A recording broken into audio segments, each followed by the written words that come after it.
আসসালামু আলাইকুম ওয়া রাহমাতুল্লাহি ওয়া বারাকাতুহু। আলহামদুলিল্লাহি রাব্বিল আলামিন ওয়াসসালাতু ওয়াসসালামু আলা রাসূলিহিল আমিন ওয়া আলা আলিহি ওয়া সাহবিহি আজমাইন, আম্মা বা'দ।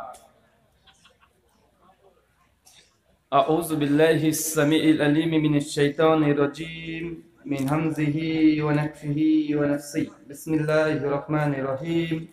يا أيها الذين آمنوا أطيعوا الله وأطيعوا الرسول ولا تبطلوا أعمالكم. وقال الله سبحانه وتعالى ما آتاكم الرسول فخذوه وما نهاكم عنه فانتهوا. عن مبيع بن قرة رضي الله تعالى عنه قال قال رسول الله صلى الله عليه وسلم ليس من شيء يقربكم على الجنة ويبعدكم من النار إلا قد أمرتكم به. رواه الشر السنة للبغوي إسناده صحيح. সমস্ত প্রশংসা সেই মহান সত্তা আল্লাহ সুবহানাহু ওয়া তাআলার জন্য, যিনি আমাদের সৃষ্টি করেছেন। শুধু সৃষ্টি করেননি, এই পৃথিবীতে সহস্র কোটি মাখলুকাত সৃষ্টি করার পরেও যিনি আমাদের এই মানব জাতিকে সর্বশ্রেষ্ঠ জাতি, সর্বশ্রেষ্ঠ মাখলুকাত এবং সর্বশ্রেষ্ঠ নবী মুহাম্মদ সাল্লাল্লাহু আলাইহি ওয়াসাল্লামের উম্মত হিসেবে প্রেরণ করেছেন, সেই মহান সত্তা আল্লাহ সুবহানাহু ওয়া তাআলার সংক্ষিপ্ত শুকরে সুজুদ আদায় করি তার নিজেরই শেখানো ভাষা দিয়ে।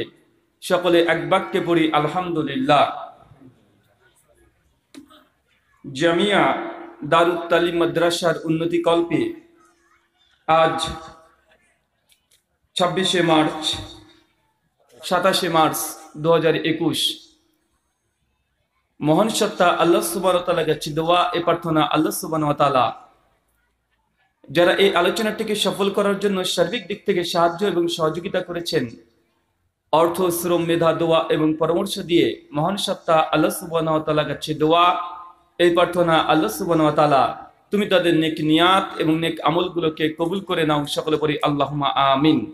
মহান সত্তা আল্লাহ সুবহানাহু ওয়া তাআলার কাছে দোয়া এই প্রার্থনা, আল্লাহ সুবহানাহু ওয়া তাআলা এই মাদ্রাসাকে তুমি তোমার রাস্তায় কবুল করে নাও। সকলে পড়ি আল্লাহুম্মা আমিন। মহান সত্তা আল্লাহ সুবহানাহু ওয়া তাআলার কাছে দোয়া এই প্রার্থনা, আল্লাহ সুবহানাহু ওয়া তাআলা আমরা মানুষ, আমরা কম বেশি ছোট বড় ভুল ত্রুটি বিচ্যুতি গুনাহ আমরা করেই থাকি। আল্লাহ সুবহানাহু ওয়া তাআলা আজকের এই আলোচনা সভার ওসিলায় আমাদের পেছনে ছোট ছোট গুনাহগুলোকে তুমি ক্ষমা করে দাও। সকলে বলি আল্লাহুম্মা আমিন। যাই হোক, আজকে মাগরিবের পর থেকে বিভিন্ন আলোচক তারা পবিত্র কোরআন এবং সেই সুন্নাহকে সামনে রেখে গুরুত্বপূর্ণ নসিহা, আদেশ, উপদেশ, নির্দেশ আপনাদের কাছে শুনিয়েছে। অবশেষে আপনাদের কাছে উপস্থিত হয়েছি রাত্রি প্রায় 12:30 এবং আমার জীবদ্দশাতে ভারত, বাংলাদেশ, সৌদি, কুয়েত, কাতার, মালয়েশিয়া বিভিন্ন জায়গায় সফর করার আল্লাহ সুবহানাহু ওয়া তাআলা আমাকে সেই তৌফিক দিয়েছে। প্রায় 2000 প্রোগ্রাম জনসম্মুখে আমি আলোচনা করে এসেছি, যার একাধিক আলোচনা আপনারা ইউটিউবে আগে থেকে দেখেছেন। তবে আমার জীবদ্দশাতে আজ পর্যন্ত 12:30টার দিকে কোন স্টেজে উঠেছি আমার জীবদ্দশাতে হয়নি, আজকে ব্যতিক্রম। এবং আমার আলোচনা রাত্রি 12টায় শেষ। 12টার পরে জিন্দেগিতে কোনোদিন আমি উঠেছি এটা আমার জীবদ্দশাতে হয়নি, আজকে ব্যতিক্রম। আমার আদর্শের খিলাফ করে আপনাদের সামনে উপস্থিত হয়েছি। দুটো নসিহা করবো জাস্ট, তারপরে ইনশাআল্লাহ আপনাদের এই আলোচনা পর্ব থেকে বিদায় নেব। প্রথম আজকের আলোচনা যেটা করব সেই আলোচ্য বিষয় হচ্ছে সময়। কি বললাম? সময়, টাইম।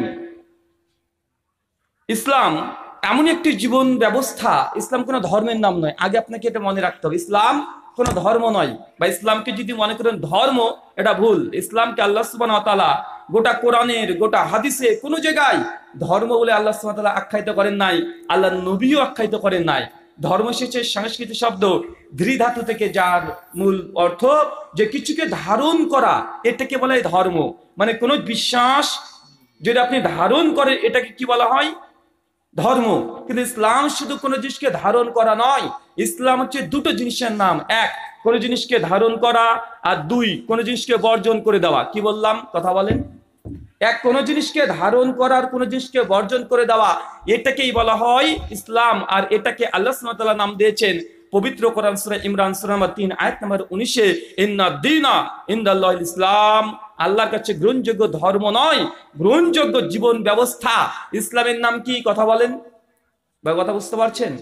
ইসলাম কোনো ধর্ম না, ইসলাম জীবন ব্যবস্থা। এটা আল্লাহর সুবহানাহু পক্ষ থেকে আইন, এটা একটা ল, একটা শরিয়া। এই শরিয়ার ইঞ্চি যদি পরিবর্তন করা সম্ভব হতো, সেটা আল্লাহর নবী মুহাম্মদ সাল্লাল্লাহু আলাইহি ওয়াসাল্লামের মাধ্যমে হতো।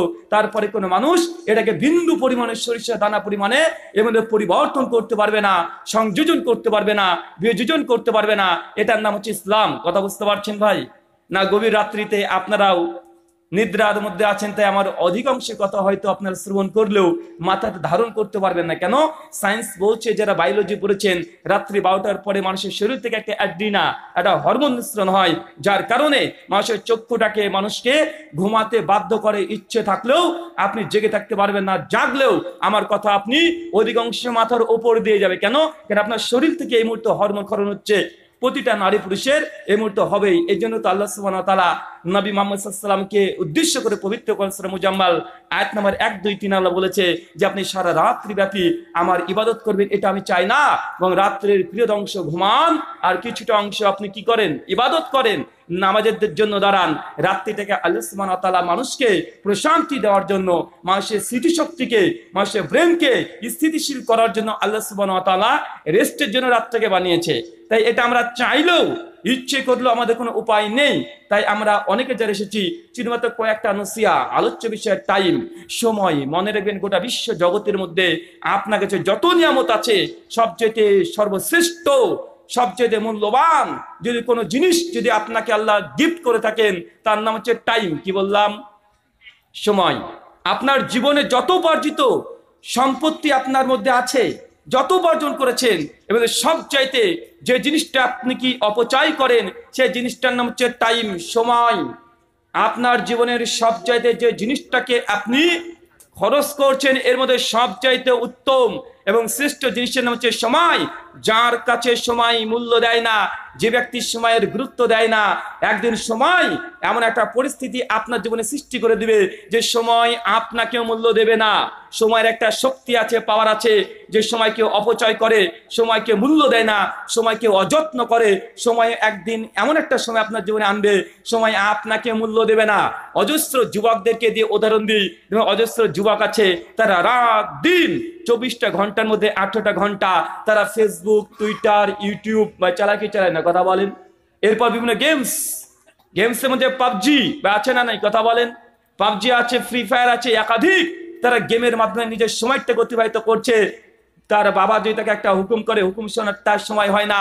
তার মা যদি কোনো আদেশ করে, সেটাকে শ্রবণ করে না। মানে তা অমান্যই করে চলেছে। কেন? কারণ সে গেমসের নেশার মধ্যে এখন আবদ্ধ আছে, সোশ্যাল মিডিয়ার মধ্যে আবদ্ধ আছে। মানে এই যুবকটি, এই ছেলেটি সময়কে অপচয় করছে। 24টা ঘন্টার মধ্যে 18টা ঘন্টা সোশ্যাল মিডিয়ার পেছনে সময় দিচ্ছে।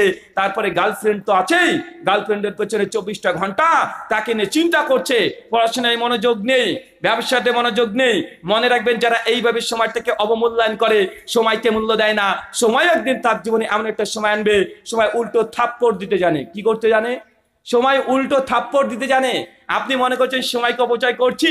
জি হ্যাঁ, আজকে যারা সময়কে অপচয় করছি, সময়কে মূল্য দেয় না, 5টা বছর অপেক্ষা করেন।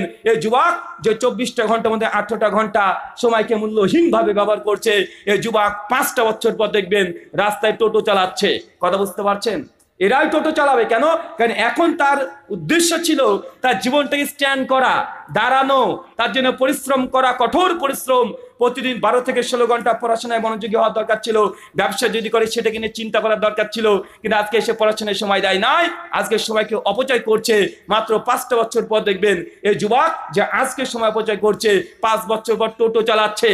অথবা রাস্তা যে এখন তৈরি হচ্ছে, 4 লেন্থ রাস্তা, দেখবেন অধিকাংশ আপনাদের এলাকার যুবক যারা আজকে টাইমকে অপচয় করছে, 5 বছর পর তারা দেখবেন মাথাতে করে একদম ওই ইট